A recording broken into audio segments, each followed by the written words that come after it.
Good morning everyone, welcome to my YouTube channel. আমি অনু, আর আপনারা দেখছেন অনুপমা ব্লগ ইন ক্যানভাস। আজ হলো 21শে মে 2026। সকাল এখন 5:30 বাজে। বাইরে সবে একটু একটু ভোরের আলো ফুটেছে, আর আমিও রেডি হচ্ছি। তোমরা যদি একজনও কেউ আগে আমার ভিডিও কোনো দিন দেখে থাকো, তাহলে জানতে পারবে আমি সকাল সকাল কেন রেডি হই। না, কোনো কারণ নেই, অফিস কাচারি কিচ্ছু আমার নেই। আসলে আমি সাজগোজ করতে ভালোবাসি। সকাল সকাল উঠেই আমি একটু সাজুগুজু করি, ছাদে যাই, ঘুরি, ফটো তুলি, তারপর ঘরের অন্য সব কাজ করি। সবই তোমাদের সাথে শেয়ার করব। আর আমি প্রত্যেকটা ভিডিওতে বলি যে আগে নিজেকে ভালো রাখতে হবে, নিজেকে হ্যাপি থাকতে হবে, নিজের কোনটা ভালো লাগে করতে সেইটা করতে হবে। তারপরে নিজে যদি ভালো থাকো, তাহলে তুমি পরিবার, পরিজন, ফ্যামিলির প্রত্যেকটা মানুষকে হাসি খুশি রাখতে পারবে। আমার কথার সাথে একমত কিনা একটু কমেন্ট করে জানাবে। আর এই সাজগোজ করতে করতে তোমাদের সাথে মোটিভেশনাল কিছু গল্প শেয়ার করে নিই। সত্যি জীবন পাল্টে দেওয়ার মতো গল্প, আমার তো তাই মনে হয়, তাই তোমাদের সাথেও শেয়ার করি। এই যে আমরা বারবার পেছনে ফিরে দেখি, পেছনে ফিরে মেপে দেখতে চাই কতটা এগোলাম, কার থেকে কতটা উঁচুতে আছি। এটাই আমাদের না অনেক বড় একটা ভুল। তার একটা গল্প বলছি। হরিণ কিন্তু বাঘের থেকে দ্রুত দৌড়ায়। হরিণ এক লাফে 13 হাত পর্যন্ত যেতে পারে, আর বাঘ এক লাফে যেতে পারে 12 হাত। এদের একসাথে দৌড়াতে দিলে বাঘ কখনোই হরিণকে ধরতে পারার কথা নয়। কিন্তু হরিণ মাঝে মধ্যেই পেছনে ফিরে তাকিয়ে দেখে যে বাঘ কত দূরে আছে, বাঘের দূরত্ব দেখার চেষ্টা করে। হরিণের সবচেয়ে বড় ভুল হলো পেছনের দিকে তাকিয়ে অন্যের অবস্থান জানতে চাওয়া। তাই আমাদের কখনোই উচিত নয় হরিণের মতো ভুল করা। জানি জীবনে অনেক স্মৃতি থাকে, অনেক কষ্ট থাকে, যেগুলো আমাদের প্রতিনিয়ত আঘাত দেয়, কুড়ে কুড়ে খায়। কিন্তু এসব নিয়ে বেশি চিন্তা করা কিন্তু অর্থহীন। বারবার ওইসব ভুলে ভরা স্মৃতিগুলোকে মনে করে, স্মৃতির কথা ভেবে ভেবে নিজের লক্ষ্য থেকে সরে যাই আমরা। সামনের দিনগুলোকে কাজে লাগায় যারা, তারাই কিন্তু বুদ্ধিমান, তাদেরই সফলতা মেলে। আর আমরা অতীত নিয়ে আঁকড়ে পড়ে থাকি। আজ হয়তো তুমি শক্তিশালী, কিন্তু একটা কথা জেনে রাখো, সময় তোমার থেকেও বেশি শক্তিশালী। পাখিরা পিঁপড়েকে খেয়ে বেঁচে থাকে, কিন্তু পাখিটা মারা গেলে পিঁপড়েগুলো পাখিটাকে খেয়ে নেয়। তাহলে বলো সময় শক্তিশালী কিনা? একটা গাছ থেকে লক্ষাধিক দেশলাই কাঠি তৈরি হয়, কিন্তু লক্ষাধিক গাছকে পুড়িয়ে দেওয়ার জন্য একটা দেশলাই কাঠিই যথেষ্ট। পরিস্থিতি যে কোনো সময় পরিবর্তন করে দিতে পারে। জীবনে কাউকে কষ্ট দিও না। জীবনকে ভালোভাবে বুঝতে গেলে না, 3টে জায়গায় গেলেই আমরা বুঝতে পারবো। প্রথমত হচ্ছে হাসপাতাল, তারপর হচ্ছে কারাগার, আর 3 নম্বর হলো কবরস্থান। হাসপাতালে আপনি বুঝতে পারবেন সুস্থ ছাড়া আর কিছুই সুন্দর নয়। কারাগারে আপনি দেখতে পাবেন স্বাধীনতা সবচেয়ে মূল্যবান জিনিস। কবরস্থানে আপনি বুঝতে পারবেন জীবনের কোনো মূল্যই নেই। আমরা আজ যে মাটিতে হাঁটছি, তা আগামীকাল আমাদের ছাদ হবে। দুঃখজনক হলেও সত্যি, আমরা কিচ্ছু নিয়ে আসি না এবং কিছুই নিয়ে যাব না। আসুন আমরা বিনীত থাকি এবং সব কিছুর জন্য সর্বদা ঈশ্বরের প্রতি কৃতজ্ঞ থাকি। খুব বোরিং লাগে না এই সমস্ত কথাগুলো? কিন্তু আমার না এই ধরনের কথা বলতে, শুনতে, পড়তে খুব ভালো লাগে। কিন্তু এখন তো সব এন্টারটেনমেন্টের যুগ। এন্টারটেনমেন্ট ছাড়া কেউ কিচ্ছু দেখে না, ভিডিও তো লোকে দেখবেই না, তাও আমি জানি। কিন্তু আমার এগুলোই বলতে ভালো লাগে, এরকম ভিডিওই বানাতে ভালো লাগে। টিএনপিসি, ফ্যামিলি গসিপ, সেসব তো করাই যায়, কোনো একটা ইস্যু নিয়ে কথা বলা, বাট ওগুলো আমার ঠিক পছন্দ না।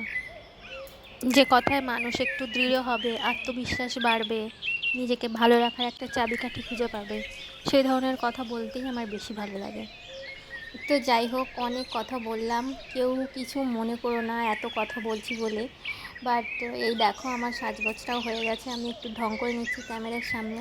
তারপরে একটুখানি ছাদে গেলাম, ছাদে গিয়ে ওই ফটো তুলছিলাম। সকালটা না সত্যি ভীষণ ভালো লাগে।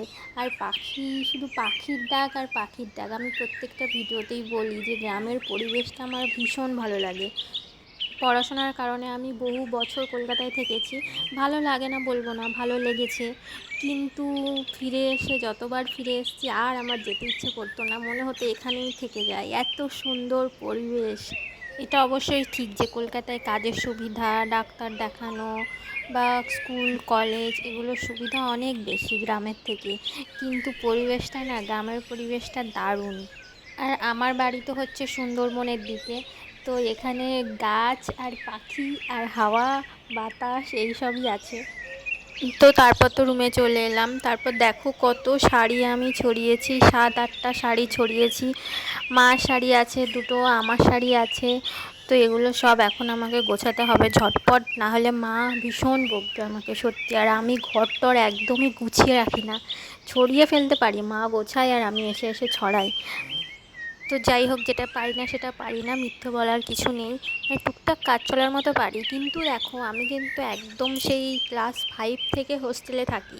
আমি নিজের কাজ করি না বা পারি না এটা বলা ভুল। নিজের যতটুকু করার, যতটুকু মানে নিজের পরিষ্কার পরিচ্ছন্ন জামা কাপড় থেকে সেদিকে আমি পরিপাটি থাকি, কিন্তু এই বড় ঘর গুছিয়ে পরিপাটি করে সুন্দর করে রাখা আমি একটু কমই পারি। যাই হোক, যেটা বলছিলাম, আমি হচ্ছে কিন্তু একদম ছোট থেকেই হস্টেলে, মানে ক্লাস 5 থেকে 10 পর্যন্ত একটা হোস্টেলে ছিলাম। বাড়ি থেকে কিছুটা দূরে, মানে হচ্ছে তোমার তাও 2-2.5 ঘন্টা মতো দূরে। তারপরে হচ্ছে 11-12 আরও একটা হোস্টেলে থাকি, 11-12 পড়ি, সেটাও বাড়ি থেকে কাছাকাছি। তারপরে যখন কলেজে পড়ি তখন আমি যাদবপুরে হোস্টেলে, যাদবপুর ইউনিভার্সিটির হোস্টেলে, সেখানে 5 বছর থাকি। সেটা মানে বাড়ি থেকে অনেকটাই দূরে বেশ। তো বলতে গেলে না, আমার বেশিরভাগ টাইমটাই হস্টেলেই কেটে গেছে, সবার সাথে মিশে আনন্দ করে। আর এখন না, বিয়ে করে বাড়িতে একা একা থাকতে সত্যিই মানে ভীষণ বোরিং লাগে। অনেকে না হোস্টেল লাইফটা ঠিক পছন্দ করে না, মানে অনেক বাবা মার মুখে শুনেছি যে হস্টেলটা ঠিকঠাক না।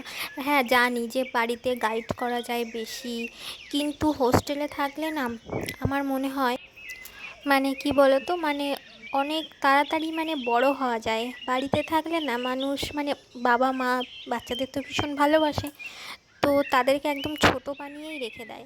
যতই বড় হোক তাদেরকে খাইয়ে দেওয়া, সব কাজ করিয়ে দেওয়া, মানে কি বলবো, জামা প্যান্ট কাচা থেকে শুরু করে সব কিছুই করে দেয় মারা বিশেষ করে। তো সেইগুলো যদি হোস্টেলে থাকেন, অনেক সেলফ ডিপেন্ডেন্ট হয়। আর সবচেয়ে বেশি যেটা আমি বলবো, যে মানিয়ে নেওয়ার ক্ষমতা হোস্টেলে থাকলে না, অদ্ভুত একটা মানিয়ে নেওয়ার ক্ষমতা, একটা রুটিন, রুটিন মাফিক চলা, সেটা তো হয়ই। তারপর একটা মানে সব পরিবেশে তুমি নিজেকে মানিয়ে নিতে পারবে। বলা তো যায় না জীবন কখন কাকে কোথায় নিয়ে যায়। তো বিভিন্ন রকম মেয়েরা থাকে সেখানে, তো তাদের সমস্ত মানসিকতা, তারপরে ওই ব্যাপারটা নেই যে ভীষণ কেউ তোমাকে প্যাম্পার করছে সব কিছু, এইটা নেই, নিজেরটা নিজেকে করতে হবে। তারপর একটা, আমি বারবারই বলছি যে একটা মানিয়ে নেওয়ার অদ্ভুত ক্ষমতা তৈরি হয়।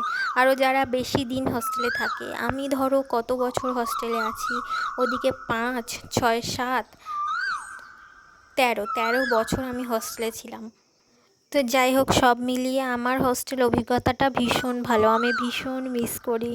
বিশেষ করে তো কলেজ লাইফে যে হস্টেলে ছিলাম, তো আমি ভীষণ মিস করি। তো কথা বলতে বলতে আমার শাড়িগুলো গোছানো হয়ে গেল। আর এই একটা জিনিস আমি দেখলাম মানে হচ্ছে, আগের দিন না, আগের ব্লগটায় তোমরা হয়তো দেখবে, আগের দিন, তার আগের দিন আমার মামি আর আমার বোন দুজনে মিলে আমার কাছে সাজতে এসেছিলো।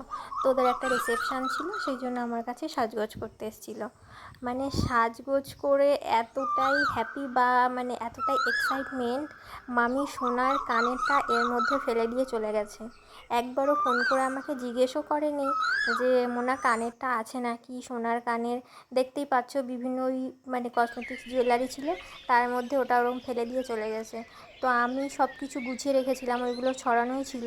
তো আমি গোছাতে গোছাতে দেখি এই কানেরটা। তো দেখা যাক মামি কবে এই কানেরটা খোঁজ করে। তো যাই হোক, আমি এটাকে আলাদা করে রেখে দিলাম আমার কাছে।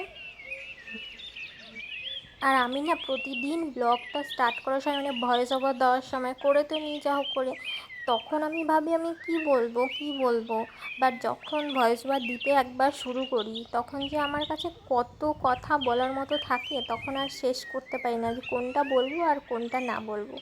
জানি না কেন এরকম হয়।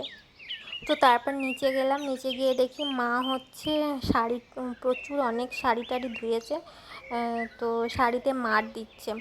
শাড়িতে মার দেওয়া তোমরা কোথায় কীরকম বলো, কি বলো আমি জানি না, আমরা তো বলি শাড়িতে মার দেওয়া, যে অনেকে অ্যারারুট দিয়ে দেয় না, আমার মা হচ্ছে সাবু ফুটিয়ে সাবুর ওই লিকুইডটা বের করে গামছায় করে ছেঁকে নেয়, ছেঁকে নিয়ে সেটার মধ্যে একটু জল মেশায়, জল মিশিয়ে মানে একটু পাতলা করে নেয়, সেটা দিয়ে শাড়িতে মানে শাড়িতে বা জামাতে যেগুলোতে দেওয়ার দরকার আছে সেগুলোতে মার দেয়। তো মা বলছে আর অনেক কিছু কেচেছে তো তোমরা দেখতেই পাচ্ছ, পুরো একদম অনেক কাচাকুচি করেছে, তো ওই জন্য বলছে একটুখানি মেলে দে।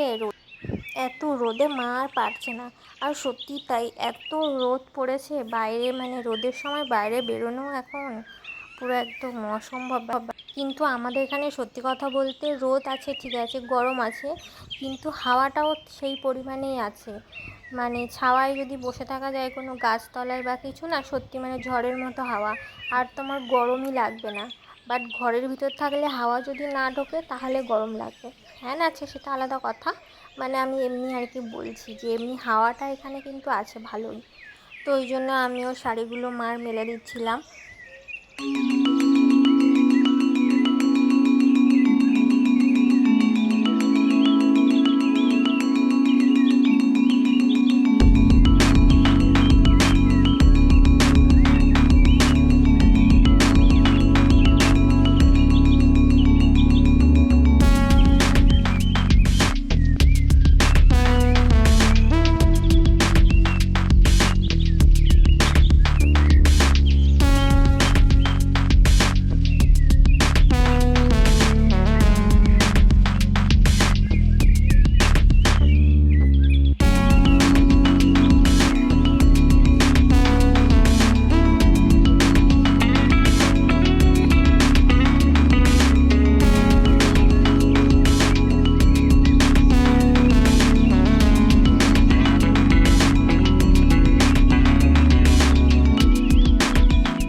তারপর দেখো শাড়িগুলো মেলে দিয়ে আমি হচ্ছে একটু ভাত খেলাম, মানে হচ্ছে আতপ চালের ভাত আর আলু সেদ্ধ দিয়ে ঘি দিয়ে খেতে দারুণ লাগে। সকালে আমাদের মাঝে মধ্যে এই আতপ চালের ভাতটা করে, আমার বাবা খেতে ভীষণ পছন্দ করে, তো একটু মানে আমিও খেয়ে নিলাম, শাড়ি টাড়ি মেলে দিয়ে একটুখানি ভাত খেয়ে নিলাম।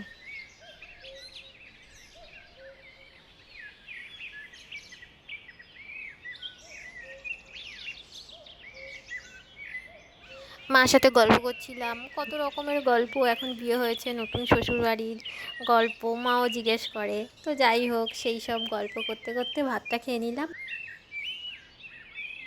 তারপর দেখো আমার একটু সেলাইয়ের কাজ ছিল, মানে একটা নাইটি কেটে সেলাই করলাম, আর হচ্ছে একটা চুড়িদার মারলাম। তো আর এই মেশিনটা আমি নিয়েছি প্রায় 3.5 বছর মতো হয়ে গেছে। তো বেশি একটা চালানো হয় না, মাঝে মধ্যে চালাতে হয়, না হলে নাকি খারাপ হয়ে যায় শুনেছি।